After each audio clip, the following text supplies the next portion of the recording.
आज की कहानी एक ऐसी मर्डर मिस्ट्री की है जो पिछले 80 सालों से एक अनसुलझी पहेली बनी हुई है। आज भी पुलिस उस इंसान की तलाश में है जिसने इस खौफनाक कत्ल को अंजाम दिया।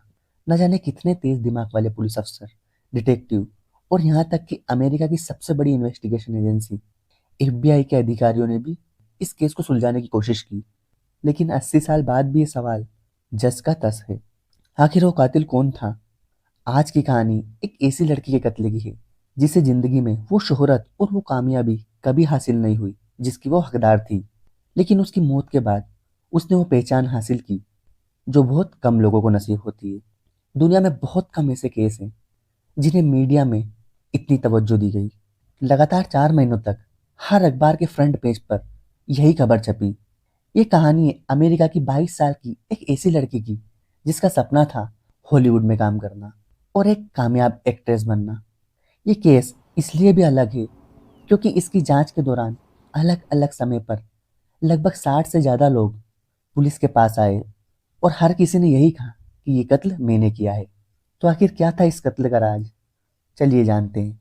15 जनवरी 1947 की सुबह करीब 10 बजे बेटी बर्सिंगर नाम की एक महिला अपनी 3 साल की बेटी के साथ लॉस एंजल्स के लिमर्ट पार्क के इलाके से गुजर रही थी।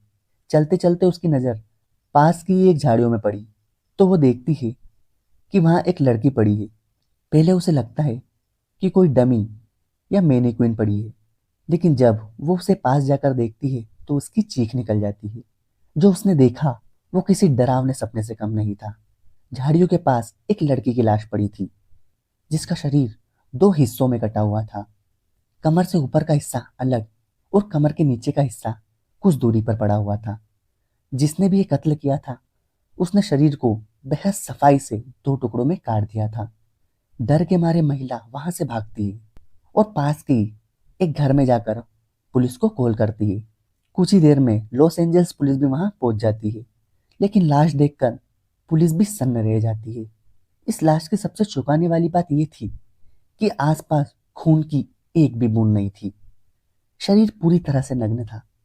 चेहरे पर होठों के कोनों से लेकर कानों तक दोनों तरफ कट लगाया गया था, जैसे किसी ने जबरन एक डरावनी मुस्कान बना दी हो। शरीर पर कई कट के निशान थे। घुटने से मांस का एक हिस्सा निकाला गया था ताकि उसकी पहचान छुपाई जा सके, क्योंकि वहां गुलाब का एक टैटू बना हुआ था। पोस्टमार्टम रिपोर्ट से खुलासा हुआ कि कत्ल से पहले लड़की के साथ बलात्कार भी किया गया था। उसके गले, हाथों और घुटनों पर रस्सी के निशान थे, जिससे साफ था कि उसे बांधकर लंबे समय तक टॉर्चर किया गया था। इसके बाद फोरेंसिक टीम ये भी बताती है कि बॉडी मिलने से करीब 10 से 12 घंटे पहले इस लड़की की मौत हुई है। अब सबसे बड़ा सवाल ये था कि लाश किसकी है। हैरानी की बात तो ये थी कि पुलिस ने सिर्फ 1 घंटे के अंदर उसकी पहचान कर ली। लड़की का नाम था एलिजाबेथ शॉर्ट। उसकी उम्र 22 साल की थी। उसने पहले आर्मी में नौकरी के लिए अप्लाई भी किया था और 1943 में अंडर एज ड्रिंकिंग के मामले में गिरफ्तार भी किया गया था। यह खबर पूरे अमेरिका में आग की तरह फैल जाती है। मीडिया ने उसे एक नाम दिया, ब्लैक डहालिया, क्योंकि वो अक्सर अपने बालों में डहालिया नाम का एक फूल लगाया करती थी। तो आखिर एलिजाबेथ शॉर्ट कौन थी? एलिजाबेथ शॉर्ट का जन्म 1924 में बोस्टन में हुआ था। वह 5 बहनों में तीसरे नंबर पर थी। उसका बचपन गरीबी में बीता था। जब वह छोटी थी उसके पिता परिवार को छोड़कर लॉस एंजल्स चले गए थे। एलिजाबेथ का सपना था एक्ट्रेस बनना। वो आजाद ख्यालों की लड़की थी। नए नए रिश्ते बनाती थी, ऑडिशन देती थी और बेहतर जिंदगी की तलाश में भटकती रहती थी। उसकी जिंदगी में एक सच्चा प्यार भी आया था जो कि एक एयरफोर्स ऑफिसर था जिसका नाम मैथ्यू माइकल गार्डन था। दोनों शादी करना चाहते थे, लेकिन एक प्लेन क्रैश में मैथ्यू की मौत हो जाती है। जांच में पुलिस को एक बात साफ समझ आ गई थी।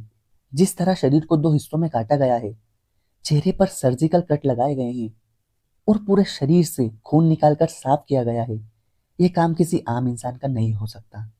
कातिल के पास मेडिकल नॉलेज भी है। कातिल को ह्यूमन एनाटॉमी की भी समझ थी और शायद सर्जिकल एक्सपीरियंस भी था। इसी वजह से एफबीआई को केस में शामिल किया गया। 300 से ज्यादा मेडिकल स्टूडेंट्स और डॉक्टर से पूछताछ की गई, लेकिन कोई ठोस सुराग नहीं मिला। इस केस में 3 लोगों पर सबसे ज्यादा शक जताया गया, जिसमें पहला रॉबर्ट मैनली था। वह एक आखिरी इंसान था जिसने एलिजाबेथ शॉर्ट को जिंदा देखा था। 9 जनवरी 1947 को वो एलिजाबेथ शॉर्ट को लॉस एंजल्स के बिल्टमोर होटल में छोड़ गया था। उसके बाद एलिजाबेथ को किसी ने जिंदा नहीं देखा।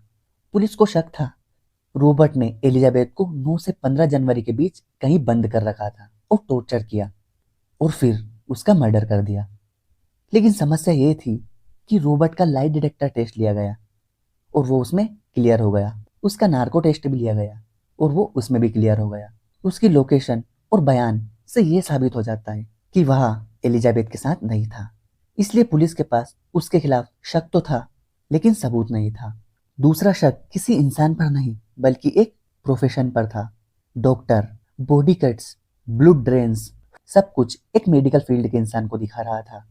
पुलिस को यकीन था कि कातिल या तो डॉक्टर है या मेडिकल बैकग्राउंड से जुड़ा है, लेकिन किसी खास डॉक्टर को डायरेक्ट एविडेंस के साथ जोड़ा नहीं जा सका। Suspect 3, George Huddle. सबसे ज्यादा शक डॉक्टर जॉर्ज हडल पर था। वह लॉस एंजल्स का एक अमीर डॉक्टर था। उसके घर में एक सीक्रेट रूम भी था जहां वो किसी को भी बिना इजाजत जाने नहीं देता था। एलएपीडी ने उसके घर में 40 दिनों तक माइक्रोफोन लगा कर रखा और उसकी जासूसी की। एक रिकॉर्डिंग में उसकी आवाज मिली और वो उसमें बोलता है, मान लो मैंने ही एलिजाबेथ शॉर्ट का कत्ल किया है, पर वो इसे कभी साबित नहीं कर पाएंगे क्योंकि उसके लिए उन्हें मेरी सेक्रेटरी से बात करनी पड़ेगी और वो अब जिंदा नहीं है। उसके पास 1947 में एक काली कार भी थी जो क्राइम सीन पर रात में देखी गई थी। उसके बेटे को बाद में कुछ तस्वीरें मिली जो फोरेंसिक और फेशियल रिकॉग्निशन में 90 से 95% एलिजाबेथ शॉर्ट से मैच करती थी। इसके अलावा एलिजाबेथ शॉर्ट के मर्डर के कुछ हफ्तों बाद एक और लड़की जीन फ्रेंच का मर्डर हुआ, जिसका तरीका लगभग वही था। जब जॉर्ज हडल फिलीपींस गया था वहां भी उसी तरह का एक मर्डर हुआ था और क्राइम स्पॉट के पास उसी का घर था। लेकिन इन सब के बावजूद उसके खिलाफ कोई ऐसा सबूत नहीं था जो कोर्ट में टिक सके।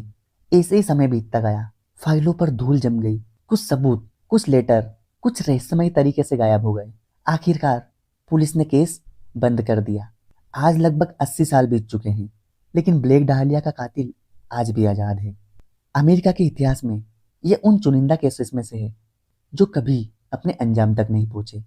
अब सवाल आपसे है, आपके हिसाब से ब्लेक डाहलिया का कत्ल किसने किया? कमेंट बॉक्स में जरूर बताइए। अगर कहानी पसंद आई तो वीडियो को लाइक, चैनल को सब्सक्राइब और बेल आइकन दबाना ना भूलें। मैं आपसे मिलूंगा अगले वीडियो में। धन्यवाद दोस्तों।